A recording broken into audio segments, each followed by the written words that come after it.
परमात्मा द्वारिका को छोड़ करके भाग करके समस्त बजाजा माने बाजार ही लेकर के द्रौपदी के समक्ष में आ गए। तो द्रौपदी ने पुकारा, परमात्मा द्रौपदी की लाज रखने के लिए द्वारिका से भाग करके आए। क्या इसलिए वो कारण करुणा वरुणालय हुए? कहा नहीं, उसके लिए भी नहीं हुए। शिशुपाल भरी सभा में भगवान को गाली देना प्रारंभ किया। परमात्मा कह रहे हैं कि 100 गाली देगा मैं क्षमा कर दूंगा, लेकिन जब यह 101 गाली देगा, 100 गाली से एक भी गाली अधिक देगा, मैं इसका प्राणांत कर दूंगा। जैसे ही 100 गाली के बाद 101 गाली दी, परमात्मा ने तुरंत सुदर्शन चक्र को प्रकट किया, शिशुपाल के गर्दन को काट दिया। परमात्मा के हाथ से खून की धार बहने लगी, सुदर्शन प्रकट हुआ था। भगवती द्रौपदी उस सभा में थी, भाग करके अपनी आंचल को फाड़ करके ले आई, द्वारिकाधीश प्रभु के हाथों में लपेट दिया। भगवान ने कहा, देवी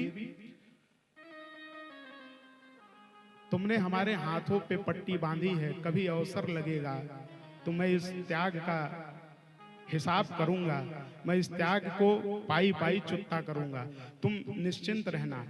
आज आवश्यकता पड़ी, द्रौपदी पुकार रही है प्रभु रक्षा करने के लिए, गो कह रही हैं, बिंदु तो निकला ही नहीं। परमात्मा भाग करके द्वारिका से उनकी रक्षा के लिए, द्रौपदी की भी रक्षा की है। तो परमात्मा पूर्व में कथा है, शिशुपाल की कथा है।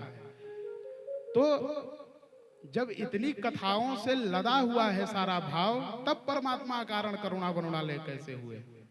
बंधुओं, आप अनुभव करेंगे, पाएंगे। गोस्वामी तुलसीदास जी एक चौपाई लिखते हैं, बड़ी प्यारी, उसको जब पढ़ेंगे, आचार्यों से सुनेंगे तो बड़ा अनुभव होता है। कबहू के करी करुणा नर देहि, कबहू की करे करुणा नर देहि, कबहू की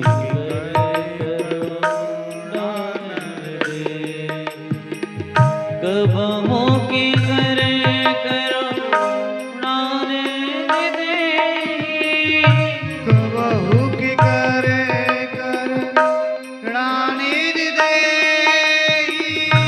कबहू की करे करुणा देहि,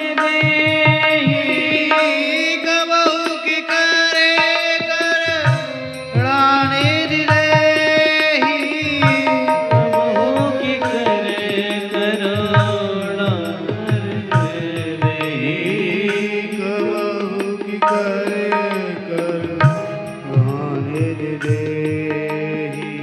राम सिया राम सिया राम सिया राम, राम सिया राम सिया राम सिया राम, राम सिया राम सिया राम सिया राम, राम सिया राम